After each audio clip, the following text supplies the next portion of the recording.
In huge news, the Phoenix Suns have finally made a draft pick in the first round, the first one since 2020, selecting RYAN DUNN with the 28th overall pick, trading down from 22, where they could have drafted Deron Holmes, my preferred prospect, but I'm still very glad to see the Suns finally make a first round draft selection, and I know a lot of those future picks are already gone. There's nothing they can do about it, but this time at least the Suns stayed in the first round and they made a pick, and I think it's a pretty solid pick, picking up RYAN DUNN, an elite defensive wing out of Virginia. He's 6'8", he's got a big wingspan, and yeah, he plays some great defense. I don't have any video footage of him. You can go look it up yourself because I'm not going to steal someone's highlight footage and just repost it as my own. And I don't have the energy to do this today, but I just want to talk about RYAN DUNN. He's a great defender. You know, he is a primary defender. He might be the best wing defender in this draft, at least day one. He clearly is because he had an amazing season at Virginia. At Virginia, Virginia had one of the best defenses in college basketball because that's what they do. And it's also kind of one of the reasons why he had maybe the worst offense in the entire draft class, because definitely in the first round, because he was playing in this horrible Virginia offensive scheme. But the Virginia defense was amazing, led by RYAN DUNN as their key defensive piece. He averaged 8.1 points, 6.9 rebounds, 0.8 assists, 1.3 steals, and 2.3 blocks per game in 27.5 minutes per game. Those are pretty insane defensive numbers. I mean, he's averaging 3.6 stocks in 27.5 minutes per game. Like, he's all over the place, stealing the ball, blocking shots, using his combination of great athleticism, burst, using a long wingspan, pretty good height to just dominate most competition and lead Virginia to one of the best defenses in the entire NCAA. He was just fantastic defensively, and I think it's going to carry over to the NBA. I mean, he just totally dominated against college talent, and he's going to have more of a challenge against NBA talents. There's definitely more elite players than what he faced in the ACC and a little bit in the NCAA tournament. I guess Colorado State, not exactly a super elite program either. But RYAN DUNN, I mean, he's got a lot of stuff on the defensive end that you like to see. And I think in particular, the Suns are kind of remedying a mistake they made in the previous spot where the Suns had the 28th pick back in 2021, where they ended up trading the 28th overall pick with Javon Carter to acquire Landry Shamet, which was a disaster. He was awful for the Suns, and he is barely in the NBA at this point. And the Suns ended up giving him, $8 to $9 million per year on a 4-year contract without ever seeing him play a game in a Suns uniform. It was one of the most interesting decisions, and it still remains an interesting decision because it ended up being at least a good contract to trade alongside Chris Paul to acquire Bradley Beal, and we'll see how that pans out.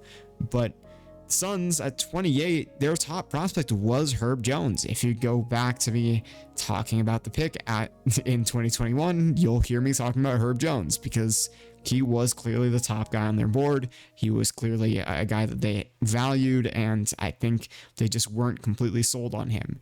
A great elite wing defender who was amazing in college, a defensive player of the year in his conference, and didn't have much of an offensive game at all. And Herb Jones was amazing at Alabama. He's such a great defender. He came into the NBA and probably, showed enough stuff to be an all-defensive teamer in his rookie season. Just that most people just won't put rookies on an all-defensive team. I think he really did show his stuff that way his rookie season, and from there on out, he's proven himself as one of the elite defenders in the NBA. But at 6'5", he's a little bit shorter than the guy that the Suns ended up drafting, RYAN DUNN. 6'8", he really fits into that big forward position that I talked a lot about in my Suns offseason preview video, especially when you looked at the quality of talent in that a big forward range. There was no one who was like super athletic and big. No one really has that combination in free agency, especially with the type of buying power the Suns have with only like veteran minimum contracts available. The Suns weren't going to get an athlete of the quality of RYAN DUNN in free agency. especially not the quality of defender of Ryan Dunn. So that's why making this draft pick makes sense in the short term, but also in the long term, because he could pan out to be a great player. And with, 4 years under contract for the Suns, you can hold on to him long term, and he can wait out these super max contracts that the Suns currently have under their books that might not be exactly tradable. We don't really know what the Suns' future holds, but drafting a guy who could turn into elite defender and a key rotation piece for many, many years to come is huge. I mean, that offensive game has a lot of questions, though, because what I failed to mention, at least through the first 5 minutes of the video. I'm sorry. I apologize. I'm a little bit tired. I'm a little bit out of it. But he shot 20% from 3 in college on 1 attempt per game. That's just not good, man. That's really not good. He did shoot 62% on his 2-point attempts. He put up 5.1 of those per game and made 3 of them en route to averaging 8 points per game.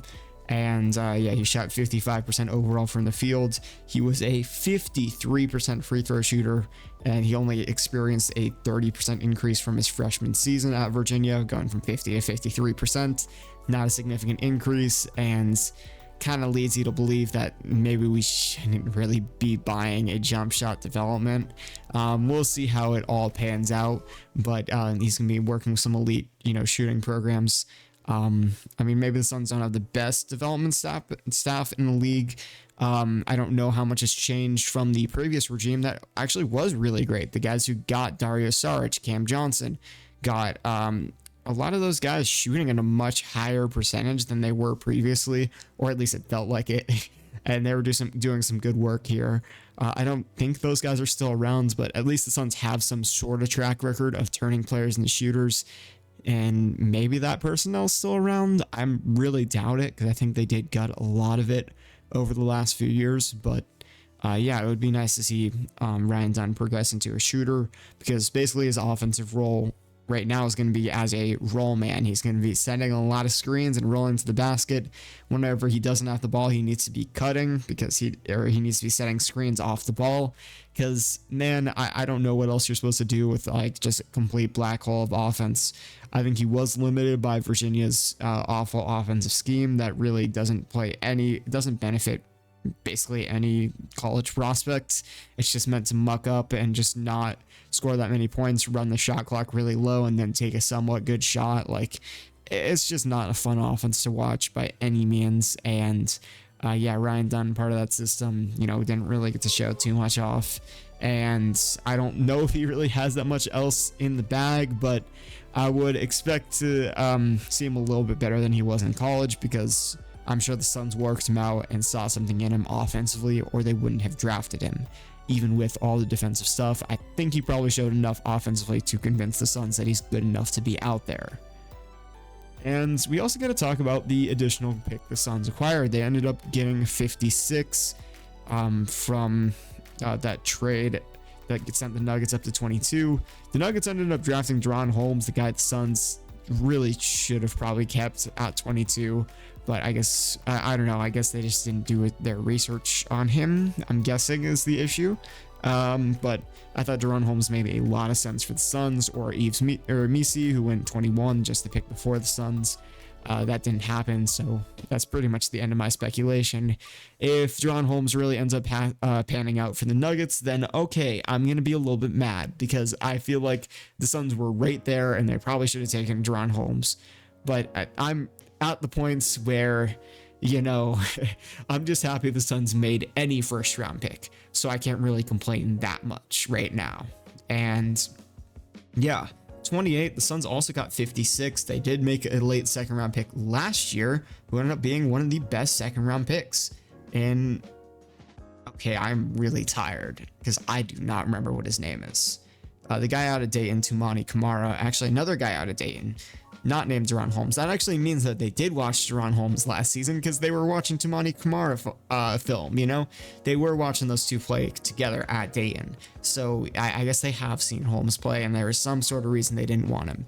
But Toumani Camara was a late second round pick for the Suns last year, and he really panned out. And I think the Suns are really looking to course correct. You know, they ended up drafting another big wing who's going to be huge defensively. I think Toumani Camara had more juice, a lot more juice offensively than RYAN DUNN does and will have in the league.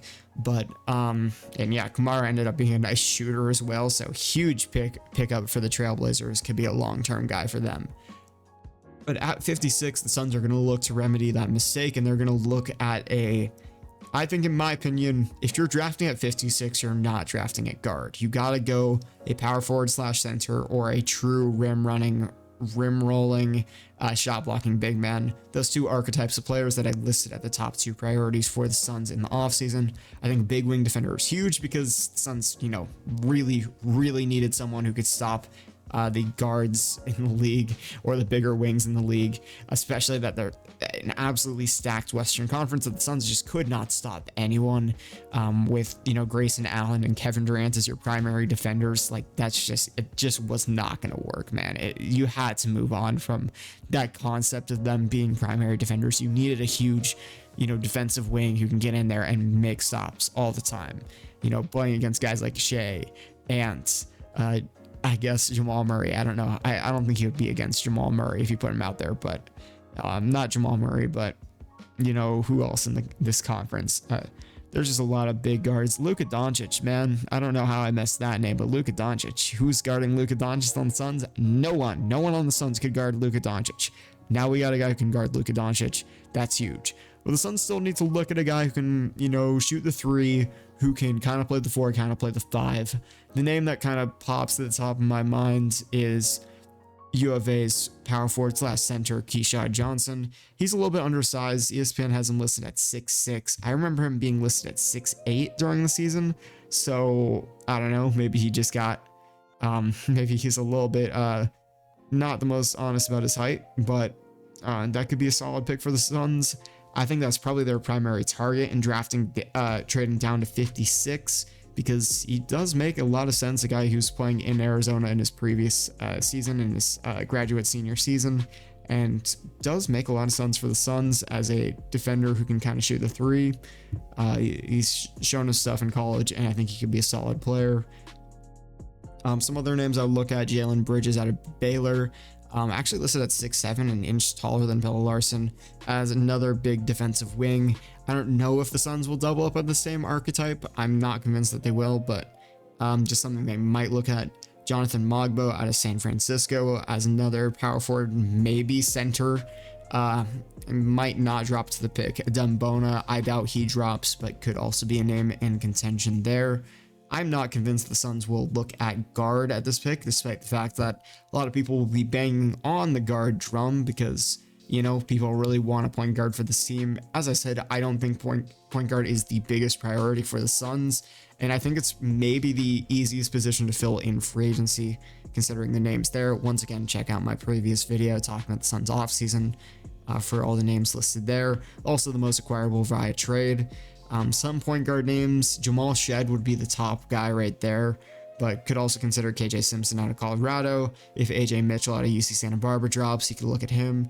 Bronny James, I doubt that any team not named the Los Angeles Lakers will draft him, but if he does, maybe. Could be for the Suns. Some other bigs, though, are Enrique Freeman from Akron. He's listed at 6'7". Oso Ighodaro from Marquette. He's listed at 6'10". And Isaac Jones, a 6'8" forward from Washington State. If they're looking at some stretch 5s and not quite the rim rolling type of 5s, they could be looking at Quinton Post out of Boston College or PJ Hall out of Clemson, kind of in the mold of a Deron Holmes type. But they didn't end up taking Deron Holmes, so that's maybe not quite it.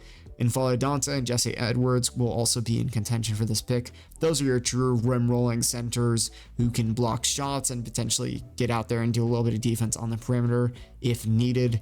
And yeah, all those names could be in contention for two-way contracts as well, because the Suns should really be active in the two-way market going after these guys. Could be looking to team up RYAN DUNN with his college teammate Reese Beekman, and yeah, I could definitely see that happening. he feels bigger on the court when you watch him. He's listed at 6'1". Nice defensive guard out of Virginia. Trey Alexander out of Creighton will also be in contention there. Tristan Newton out of UConn, a proven winner. That is probably the one guard I would consider at 56. It would be Tristan Newton, just a guy we know can win. He's got back-to-back national championships as a starter. And yeah, I'd like to see, him in a Suns uniform, whether he's a second-round pick or a two-way contract. I won't really complain. As long as the Suns just acquire more young talent, I got nothing to complain about because it's just really fun to watch. We get to see them play in the G League. We get to see them play in the league. And we get to have some hope for the future because things do not look the greatest at the moment. And for that, I am happy. Hopefully the Suns do make a pick and they do get active in the two-way market tomorrow. But time will tell on that one.